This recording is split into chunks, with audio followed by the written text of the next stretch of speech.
Hi, everybody. Hey, how we doing? Hey guys, welcome back to Seller Sessions, Big Round Table. Today, Steve Simonson, Tim Jordan, Paul Rafelson, and Adam Hiest. Liran will be joining us shortly. So today, so much stuff to cover. Obviously, with the Amazon antitrust lawsuit, it's kind of been bubbling for a while, but blew up this week. Maybe just in time for Q4. Maybe that's strategically planned. But what we're going to be doing today, we'll be going over the key parts of the lawsuits, and then obviously Amazon come back with their responses, which were pretty vague. So before I go through some of these points, and then I'm going to field it out to the to you guys. Timing, Steve.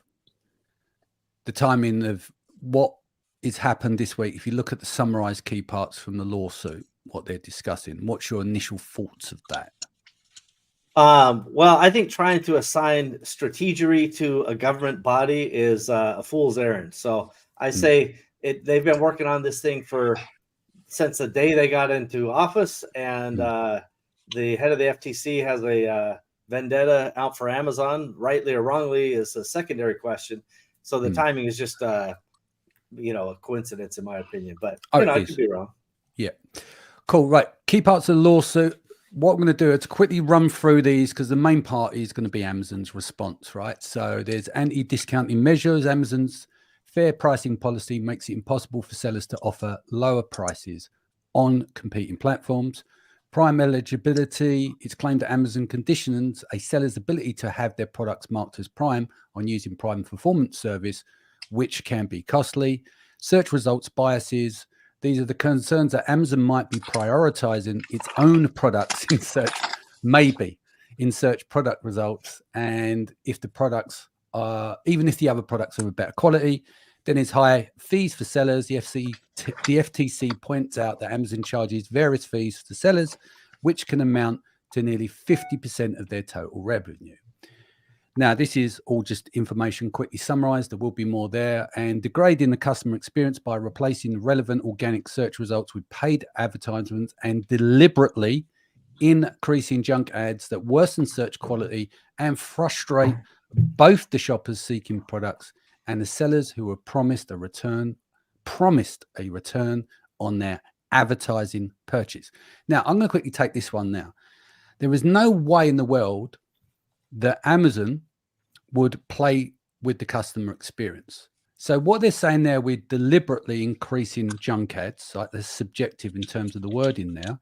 If that was frustrating the buyers, which is the most important people, we wouldn't see more and more and more ads. I just think that the buyers are not really noticing as much the ads, or they're dealing with the ads, or they're basically bounce off the platform and go elsewhere and buy products if they're that pissed off. Would you agree or disagree? Starting with Tim.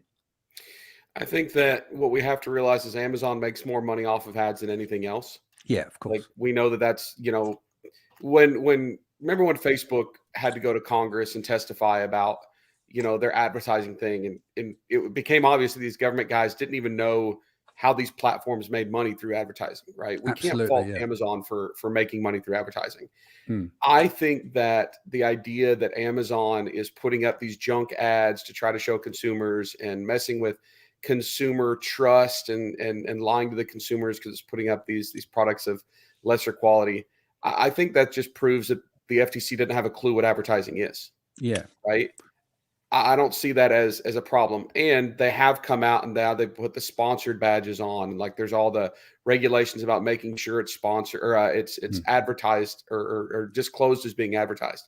And I think that consumers now are pretty savvy to that. Like, I think that the government is 15 years behind on expectations and realities here. And this is kind of BS. Yeah. I mean, these are summarized responses. So bear in mind, this was summarized in chat. Kindly, Liran done it when he pulled it all to pieces. But the key point of it, what makes me laugh here, frustrate both the shoppers seeking products and sellers who are promised a return on their advertising purchase. Like it's a guarantee. Do you I know would what I like mean? to get my my refunds back. I don't know where you apply Exactly. for that. Yeah, could you imagine it? The A to Like, Z claim for the advertisers. I didn't know there's a guarantee, but I'm down for it. Believe me. yeah, my ACOS is very high. So Amazon, can I get a refund on that, please? Do you know what I mean? It's ridiculous. That's what I mean. Some of the stupidity in some of that, they just make themselves look idiots. But Adam, there's an element of this too that you have to understand is that they're trying to, establish a case, an antitrust case, right, against Amazon, and part of that is they need to show that Amazon is a monopoly, and as such, has actually degraded the quality of the service, and offerings that they're providing. So it's not so much. And I honestly, I had a similar reaction to you guys. I've just been doing a ton of research the last few days, talking to a lot of experts who know this stuff better than I, certainly much better than I do. And that's sort of kind of what that's about. It's intended to sort of just show, okay, here's this monopoly. They are dominating the marketplace. They have, over 60% market share in e-commerce. If you call them an online superstore, which is how they framed it. And because of that, they can, now we're seeing the flip side, right? That, now that Amazon is a monopoly, they can load us up with junk ads. And there's nothing we can do about it. That's part of the story. Yeah, but, I mean, look, I get that, but at least you would have someone there. If you're going to do your research and you're going to go after someone, right, and you want to be able to communicate this clearly, the clear communication is what is the biggest problem, is that giving favorable access to their own products. That's very clear. That's very anti-competitive. But once you start talking about things like promised return on ads, it's pure lies. It's bullshit. Well, it's nonsense. There's an implication that if you pay for ads, that there should be an ROI or have the potential for an ROI. Potential, yeah, exactly. Yeah. And you can't use words like a promised a return. Do you see what I mean? I do, yeah. I mean, there is no guarantee, that's for sure. Yeah, and that's the point. Is like, my point is, I know there's a nuance there. The key thing is the search results biases. That's absolutely clear. But once you get to ads, they've used things like, you've only got to look at the growth of Amazon. And if it really was affecting the customers, let's be honest. I know that looks junk to us, and maybe there are customers out there go, oh, this looks terrible, I'm going to go to another marketplace. But they haven't, because if they were all jumping ship, they'd get rid of most of those so-called junk ads. Does that make sense? That's my argument on that side. It's like, where did they get the information from? And they don't even understand that it's not Amazon running those ads, it's us. Yeah, but they're still putting the placements there, aren't they? It's the allowing of placements. What I'm saying, the lawsuit's written, it's that Amazon is showing people these junk ads, but I kind of disagree with that. It's not that simple. No, it's the volume of ads. Like you look down the page, and it's more and more and more. You've watched over years. What I'm talking about is Amazon control the placement on the page where the ads get served. Yes, obviously you've got a relevance issue, and you've also got people deciding how they're going to run these ads and how they're going to spend their money. I totally get that point. But Amazon controls how many ad slots there are on the page. So let me ask this question. I mean, we're this complaint supposedly serves two sides, the consumers and us, the sellers, right? Yeah. This is one of those situations where I almost feel like the wants and needs conflict with each other. Because yes, I understand what you're saying about Amazon loading up a page one result with a bunch of ad spaces, but don't we as sellers want more ad spaces? True. Well, and I just want to point this out. Within the lawsuit itself, the FTC pointed to a specific data point that said there was a materially measured decline in people's short-term buying habits when they were impacted by this series of ads, or I don't know if they call it the series of ads or the junk ads or whatever. But in other words, Amazon has made a proactive choice to say, yes, we've impacted our conversion or our buying experience in a negative way. And by the way, it's hard to see exactly all the details because the headline of this lawsuit is, wholly redacted Batman. Like you can't see half of the words. And some of those words that talking about those internal Amazon documents where the consumer is having a weaker experience. But as Susan points out, let's call up Susan. I just got a slap down from Susan. Thank you, Susan, for the slap. The problem is there's no real alternative for customers. True. So saying they would jump, if they would jump, were unhappy isn't a strong argument. Yeah, she's got a point. But I'd like to just see a little bit more. Isn't that the government's? But isn't that the government's point too? Again, I'm not. That's the point. Amazon is in a position now where they've achieved dominance, and so they can load up the front page with more ads and degrade the customer experience and the organic search results because they are in that market. And I think that's what this is all about. I don't think this is the meat and potatoes of what they're trying to argue. They're just trying to show, right, the after effects, what Amazon did, what it's leading to. Here's some evidence of how it's making things worse. And I think that's it. Yeah. Susan goes on to say, "Lol, it's not a slap, Danny, just my faults after too much coffee." No, this is what the debate's about. I'm not here to be right. I'm just trying to all get to the right place. So I don't care about being right, but they are my thoughts of observations. I think sometimes like you can use colorful language on things and not do your research. And I think it just weakens their position if they don't understand how advertising works on that point. Okay, should we just go through some of the Amazon summarized response again, put together by Liran? Customer-centric innovations is because there's 4 key points. There may be more, but there's 4 key points. But then what's come back, there's 8 or 9 points that Amazon has responded to this. So the first point here, customer-centric innovations. Amazon believes that its innovations and customer-centric focus has benefited customers through low prices and increased competition in the retail industry. The company's cooperated with the FTC in the past and respects its role in protecting consumers and promoting competition.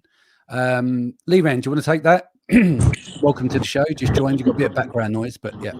Yeah, thank you so much. I'm in the car, but I was able to get on.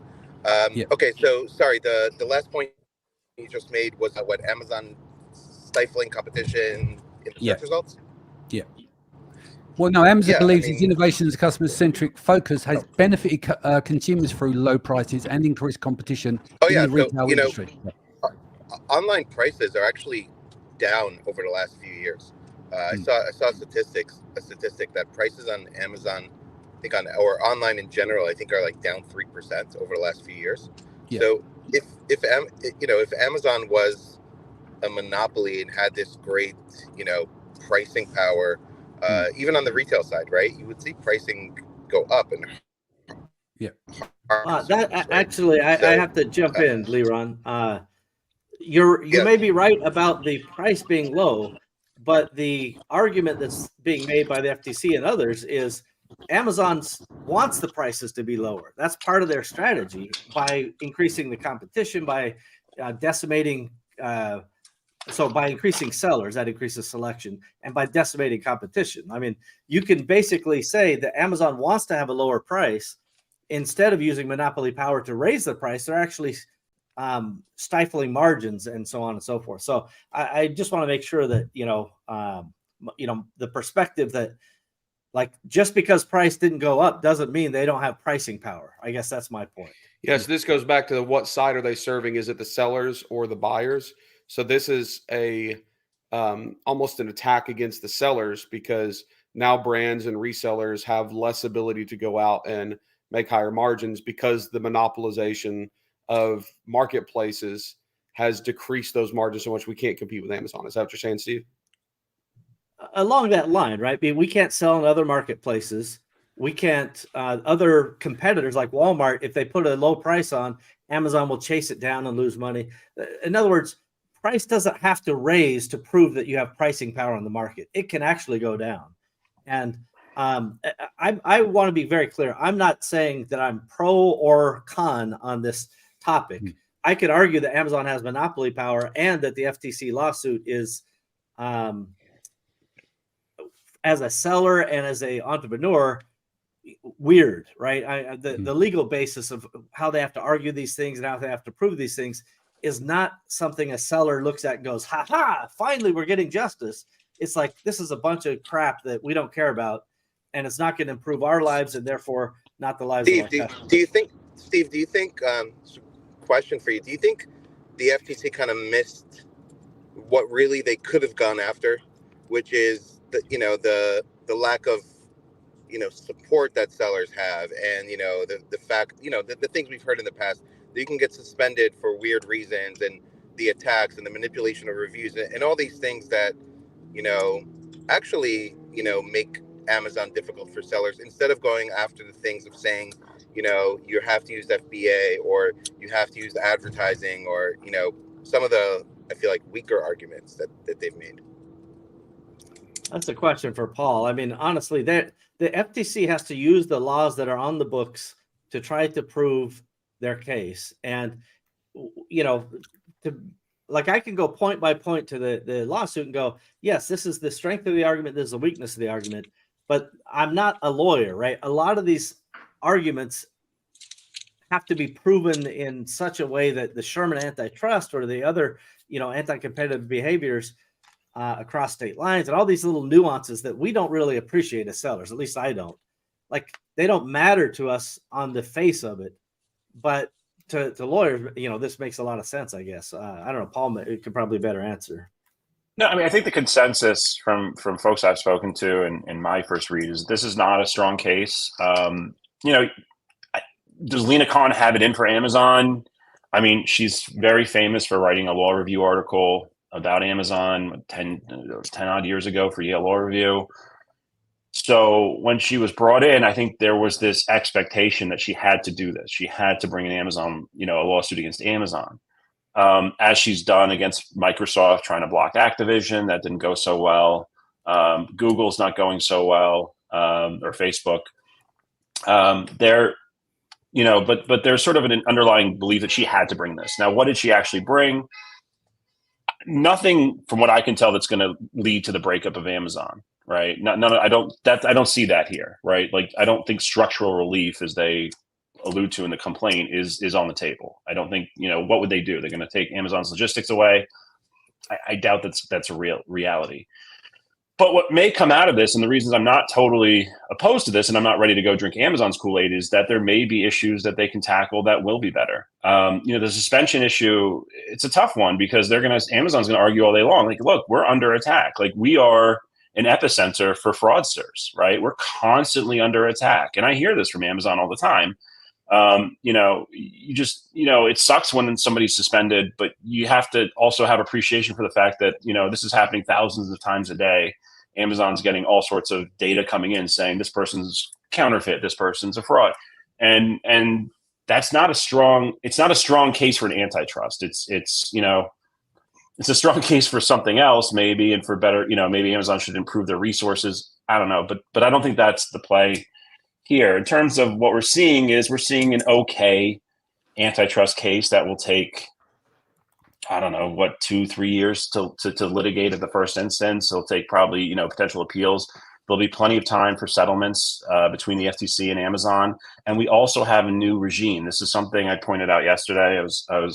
We have not a new regime. I don't know what's going to happen. I'm not, I'm trying to be politically agnostic, so I don't want to take sides here. But you can't help but notice in 1 year, right, a little over a year from now, we're having an election. If that election goes a different way, if you have a Republican president, you're going to have an entirely different chair of the FTC in 1 year's time. That may change the trajectory of this case entirely. So much is still unknown, and it's too early to make assumptions. But this is kind of the case, I guess, that they had. And it's from what I'm being told, it's not the strongest case out there. Probably not going to lead to the breakup, but it could lead to some improvements in our seller experience, as it has in Europe. So. Cool. I'll bring Adam in because I haven't heard much from him today on the call so far. I'm going to go through the points, but what's going to happen, we're going to jump back and forth as everyone brings their opinions. We jump off the point and back on again. So some of this might be slightly repetitive, so I'll shift it around.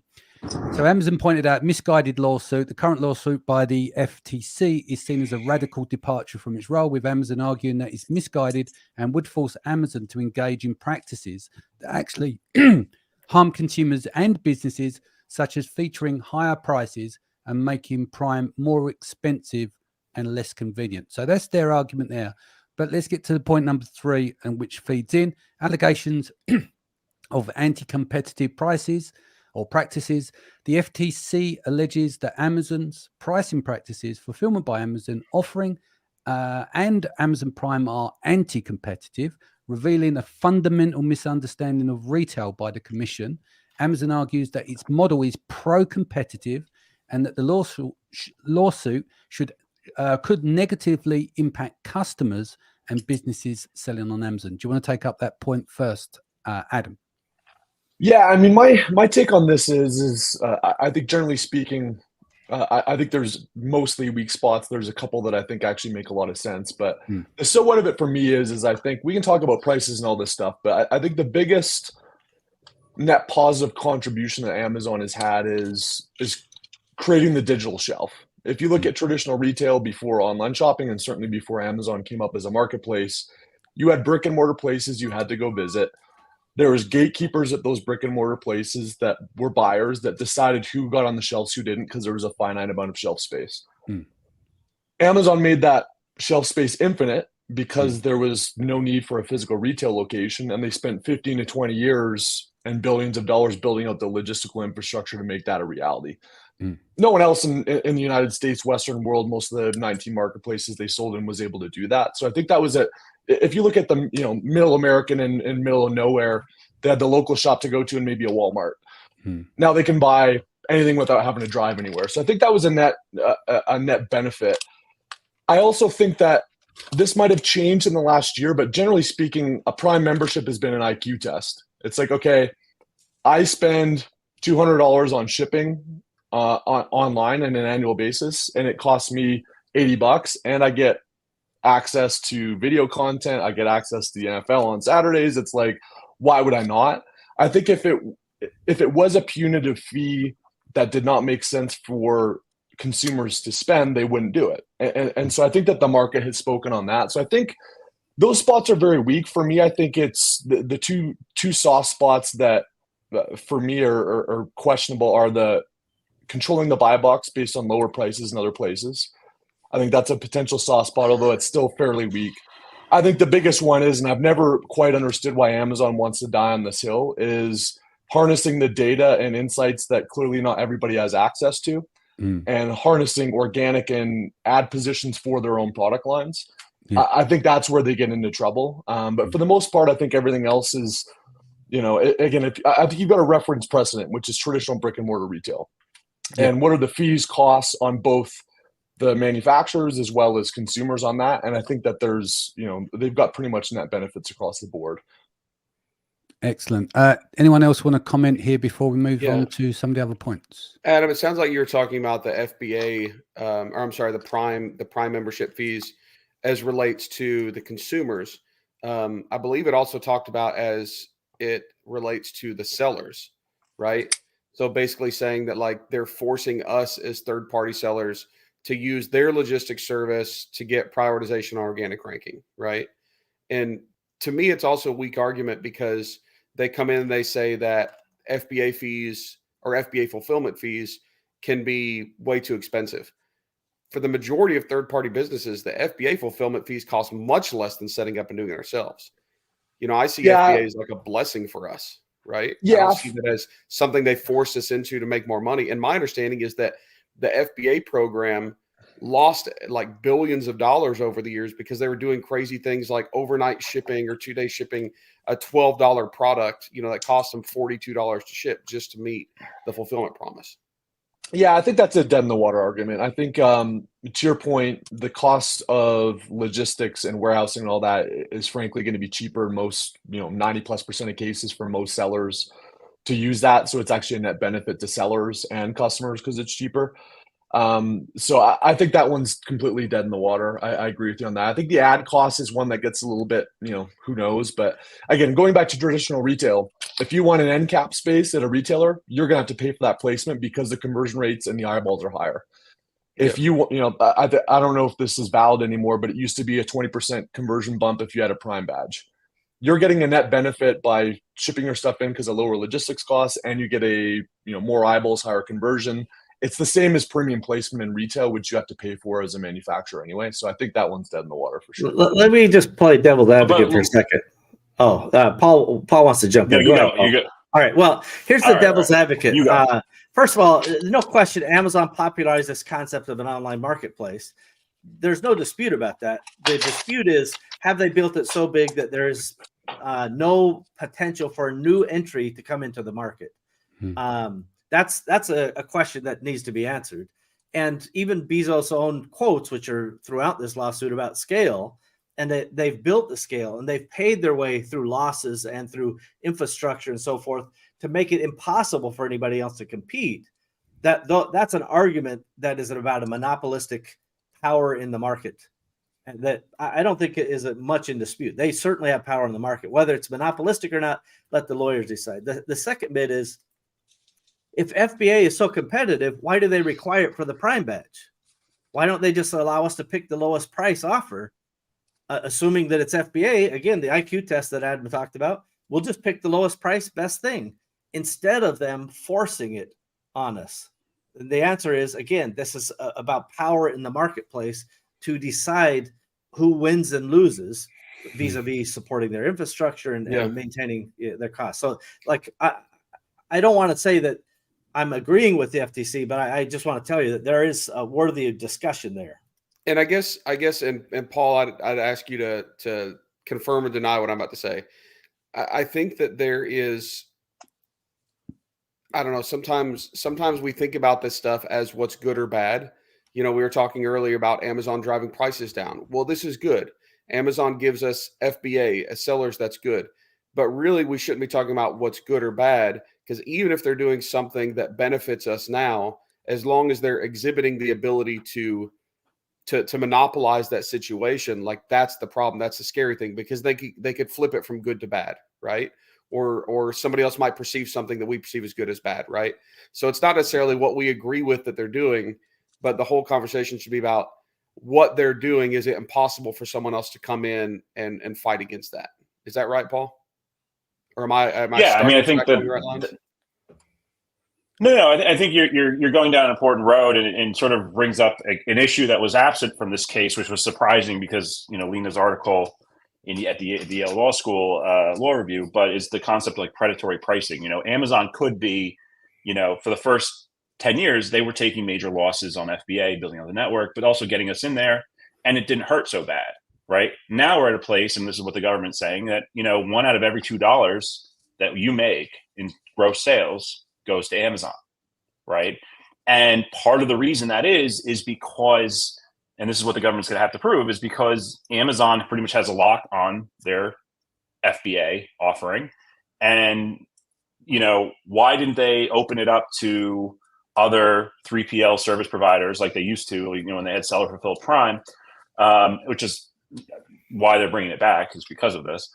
And would that make it more competitive? So you're right. I mean, it's like, what could be good for us now can always turn into, you know, the intent behind it can always be bad. I mean, that's, you know, Amazon is, you know, most profitable side of Amazon's business model is cloud. They make so much money from cloud that they can use their cloud profits to subsidize their retail, and that gives them a longer burn rate to dominate, right? That may have happened, right? It didn't make this case, but that's certainly been talked about. Things like that certainly could do it. And so in this case with the FBA, I think the government has let's just start with what the government has to do. They have to prove, you know, that Amazon, you know, this could have been liberated. It could have been offered to others and made more competitive. So we could have, you know, achieved prime FBA shipping via other competitors to Amazon's service. Amazon's argument is, hey, our business model is we get items to people as fast, you know, not just cheap, but we get items to people quickly. In order to do that, we need to use our systems, our methods. So that's going to be the big battle over this issue over the years. But, you know, with Amazon bringing back sort of the seller fulfilled Prime model, I wouldn't be surprised to see if Amazon does open up FBA to more third-party logistics providers, and maybe that does make it cheaper, more competitive. God knows people are frustrated enough with FBA at times, right? When they lose your stuff, or you're having to seek refunds. So maybe that is a better improvement for the economy, for sellers and for consumers. Part of the argument here is that the reason why FBA is lower is because Amazon controls so much share of the market. They can dictate better pricing, and the government argues that, in fact, if other things like seller fulfilled Prime continued, and by the way, the government argues, I would say reasonably compellingly, that the seller fulfilled Prime program was out. People liked it, consumers liked it, sellers liked it. It was a net gain, and then they pulled it back because of their own predatory behaviors. Like they have their own trucks that want to deliver, so they need to get more of that market share on delivery, right? They have, and all of these things are perceived, or at least argued by the government, as this is what makes them a monopoly. They have too much power up and down the line. So even if the price today is a little lower, nobody else can ever compete because they control the market. And there are parts of that I cannot dispute. Yeah. Moving on to the next part, because it'll feed in nicely. Support to independent sellers. I like this one. I don't know whether I'm sitting here and I'm disassociating, or I'm reading this and feel like I've been gaslit. Amazon has lots of independent businesses selling on the platform and provides support and services to help them succeed. The company has invested billions in resources and services to support sellers at every stage of their journey, providing them with data, insights, and various features to manage their businesses effectively. I'm not even going to make past comment. Who wants to go on that? Because that's just pointless to even comment. Tim, do you want to go first on that? I mean, they're not entirely wrong. I mean, they do give us a lot. Obviously, there's a lot that is lacking, and there's a lot that we'd want, and there's some holes. So it's like they're telling an incomplete story there. Absolutely. Right? Yeah. Adam? Access to market is great. People like it. Sorry, Adam. I just think, half the story, but you will not find very many sellers going, yes, seller support is my favorite thing, because it's like war half the time, at least. I mean, there's limitations to their help. Like what they're doing is they're helping you to help themselves, but they're only helping just enough. But the priority is always going to be the customer, which is fair enough. But it just, but I mean, I think the epitome of this. And I'm sorry, 2 seconds. We're, as a law firm, we've helped, I don't know, our clients doing the exits of the last few years. Remember the aggregator bubble and all that stuff. And I always found it profound when I would talk to my clients and say, we just talk, I always like to have human conversations. Like, what are you going to do now that you're done? And one of the questions I always would ask is, why did you sell? And time again, in fact, you can even call up my associate now, Cold, and she'll tell you this. It's the same thing. She's heard the same thing. The number one reason why people are selling is because it's the risk. They're trying to take the chips off the table. They're so afraid. So it's not a great experience, right? If the experience is I'm playing craps and the longer I have my money on the table, eventually a 7's going to get rolled. That's not a great feeling to have as a business owner, but that is very much the feeling that many Amazon sellers out there have. So I don't necessarily agree with that statement. Sorry, Adam. Well, this is it. It's not for the faint heart, is it? Basically, it's like a war badge of honor. If you can survive on Amazon for a number of years, that puts you in a unique set of people. It's almost like torture for a lot of people over the long term because there's so much risk, isn't it? So whilst getting the exit and getting a liquid event and everything else, most of the time is pretty tough going, isn't it? It's frustrating, lots of things going 100%. sideways. So it really comes down to your level of drive. I mean, if you've got a victim mentality, Amazon's the last place you want to be selling on. Do you know what I mean? You're going to have to be in therapy. But it is tough for sellers, and it is only getting tougher. Thriving retail industry. Amazon operates in a vibrant and varied retail industry where over 80% of all retail products are still bought in physical stores.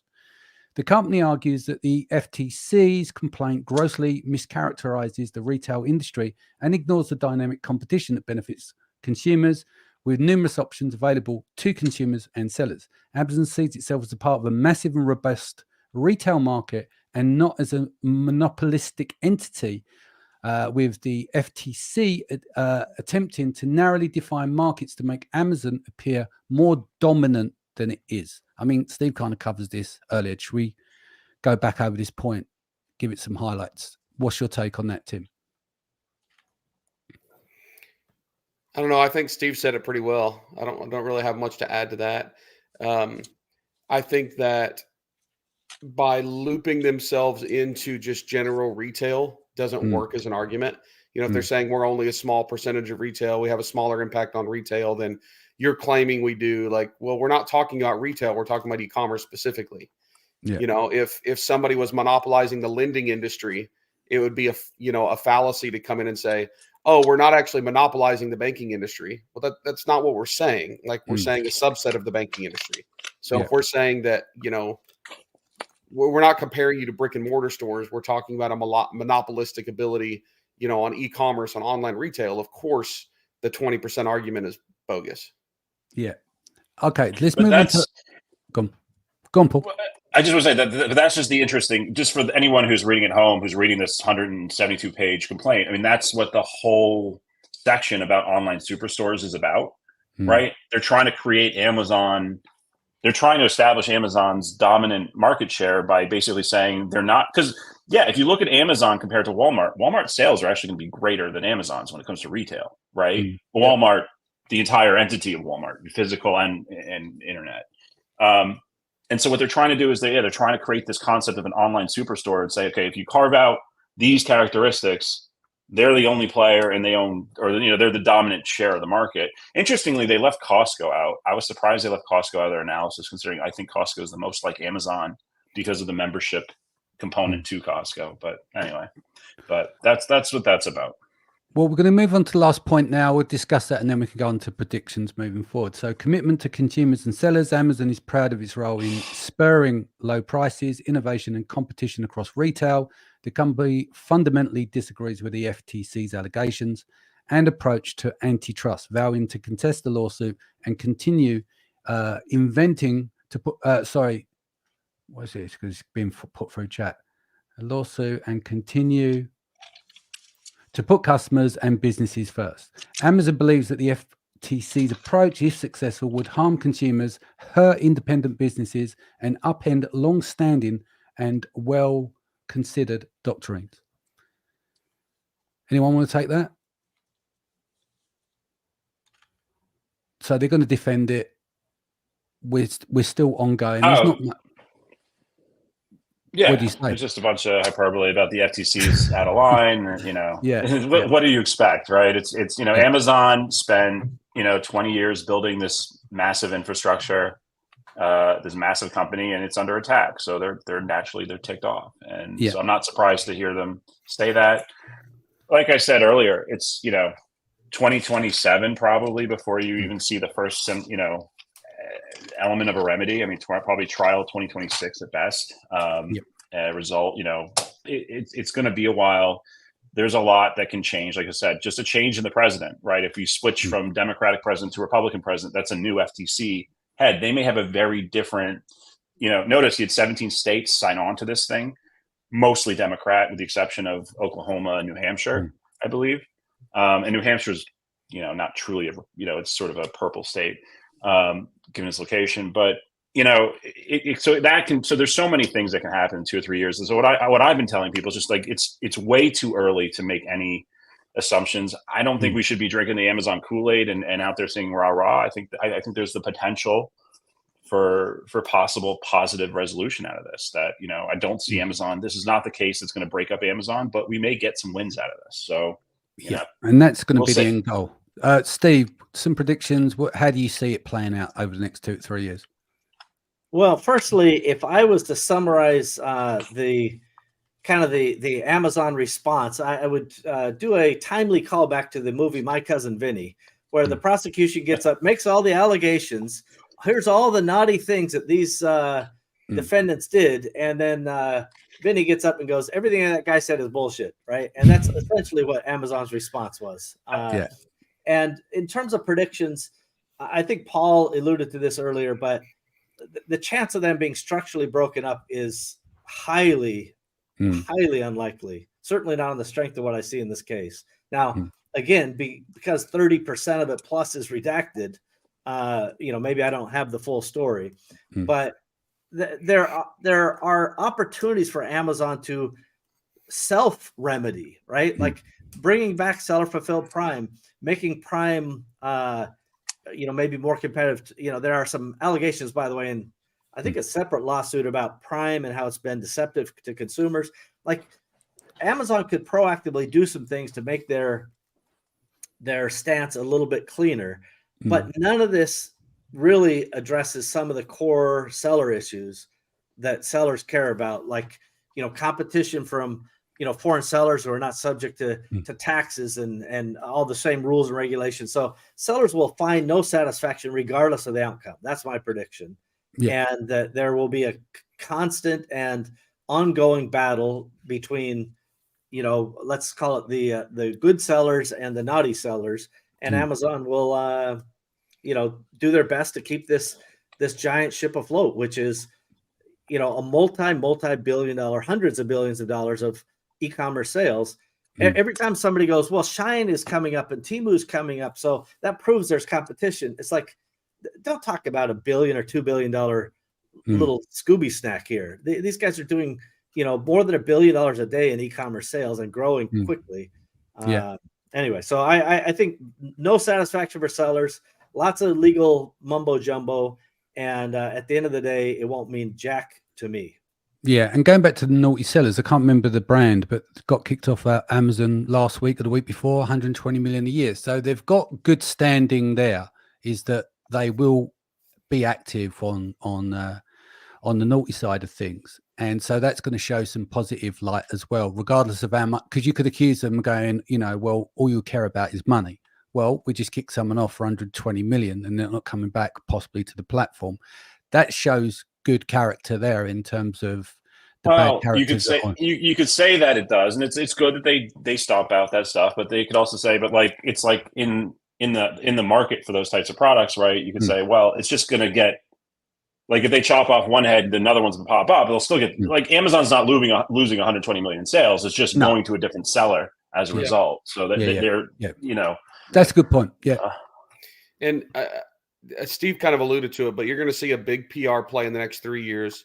Like Amazon's going to figure out a few small wins they can give people to get a little bit better reputation, and then be able to go back in and say, hey, these are things that, we had been trying to fix for a long time. We couldn't figure out how to do it. We've just recently implemented it. It's kind of like when Amazon wanted to go to Australia, they came out with like giant press releases and said, hey, we're going to be the biggest platform in Australia in 3 years. And then eBay had 3 years to go in and become dominant. Like eBay invested tons of money there. And like Amazon is like, oh my goodness, I couldn't believe we couldn't take over the market. Well, you gave them a heads up. So like now that Amazon knows everything the FTC is saying is a complaint, they're just going to go in and fix a bunch of that stuff through PR and through some legitimate small fixes to dissolve a bunch of the argument. Yeah. Adam, finish off with you on your predictions. Yeah, I kind of agree with Paul. This is something I'm not going to lose sleep over or spend a lot of mental energy on, because it's going to be a long, drawn-out process, and there's a lot of variables at play that could shift the outcome. I would say if rubber does hit the road and this is litigated and there isn't a regime change and they really do have to go to task, whether it's 2 years from now or 4 years from now, whatever the timeline is, I think some likely concessions and or resolutions. I don't think it's going to get broken up. I don't think the FCC is going to win their arguments. I think kind of from smallest to largest, I think it's likely that they remove buy box suppression when the price is lower on other places online. I think that's an easy one, and it just doesn't make a lot of sense for them to fight that one. I think that they'll either stop selling their own products and or have to get really transparent on precisely how they show up in results and how they spend money on ads and what data they leverage. I think, Danny, for you specifically, or anybody that's interested in the algorithm, I think that we will get some very, very interesting findings if we start to see documents pulled and they subpoena, okay, tell me and show me how your products show up. I think we might have some revelations about the algorithm, which could be really, really interesting. But ultimately, my hope there, and if I was Amazon, I know they make money on that stuff, but I think that they just need to get rid of that sequence of their business and get out of the game of competing. And then the final question, which is a big unknown, which is there something around the transparency and or growth of ads? Obviously, it hurts consumers. I think it was, Bloomberg came out with an article that just showed how STRP has changed. Very similar to what Google has done in other things. So I think there's precedent that Amazon has a lot to argue there. But do they retrench a little bit on the growth of the Amazon ad platform and or change the bid structure and or incentive structure somehow that benefits both those that are serving up ads on the platform as well as consumers that are shopping for products? So that'd be my predictions. But I think that this is an easy dramatic piece to get hung up on. Is it going to impact your life as a seller the next 3 years, day to day? No. And hopefully there's some positive outcomes that spit out of it. That's kind of how I'm thinking about it. Paul's putting his hand up. You don't have to put out your hand up, Paul. It's all good. Go on, you're next.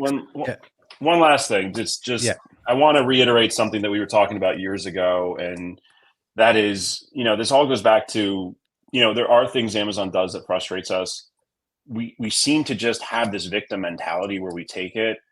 I have been trying for years. Steve has been helping me for years. We've tried to build a coalition of sellers. We've tried to raise money to create a real lobbying force in DC and establish legislation that would, provide for that transparency within Amazon.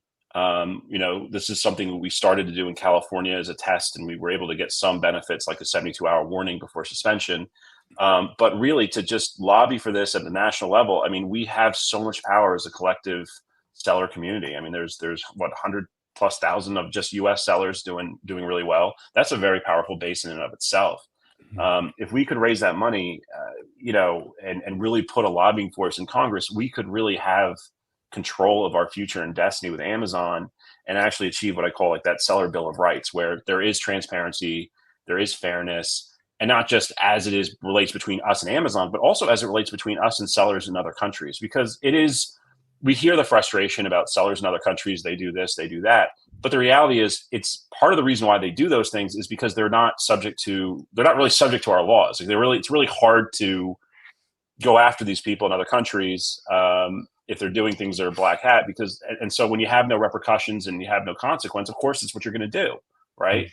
And so what we need to do is focus on building working with Congress, teaching them about e-commerce, teaching about our business, letting them know that there's 100,000+ voters, actually over 1 million if you count everyone who's selling on Amazon in the US, right, who vote and sell on Amazon, that want fairness on the platform, fairness across the seller community, transparency, and just overall a better experience for e-commerce. And that is within our possibility. We could do this, but it requires organization and us working as a collaborative group of sellers. And we've tried, but the last how many years, 5-6 years, and it's not that easy. But I just want to remind everyone that is still out there as a possibility. Yeah. Cool. Right, on that note, let's sign off here, gents. Anyone got any final takeaways before we leave the call? One thing I would say is just that, as we're discussing all of these points of power that Amazon is being accused of having monopolistic control over, they're expanding those. They're literally rolling out their own delivery service that competes with the UPS. They're rolling out their own long-term storage warehousing to replace any upstream 3PLs, the tweener between factory and FBA warehouses, long-term storage warehouses. They're obviously doubling down on logistics from, China et al. To the thing. So Amazon has not been dissuaded by this possibility. And so I would say, as always, ignore what people say, watch what they do. And Amazon is not worried about this for a minute, as far as I can tell. Yeah. Cool, guys. Thank you for joining us. Sharon will be back next week. I'm sure we'll be doing more of these calls in the future. Hopefully not too many. And with some of them having some results. Gentlemen, obviously you're getting prepared for Q4. We're just around the corner now. So ready, get your war hat on. And I'll see most of you, I think, in person around Christmas time anyway. And Steve, are we still basically, what's the word, retired? Or has that changed? Retirement 2.0, it's busier than you might think. Yeah, I'm only working around, 45, 50 hours a week now. So it's down That's from the 78. It's like a vacation for you, Steve. He's on vacation. Yeah. I mean, it's half my time is nap time at this stage. Yeah, superb. All right, guys, I'll let you get on. Thank you care. for joining us today. And I look forward to seeing you all again soon. Take care. Thanks, Danny. Thanks, Danny. Take care.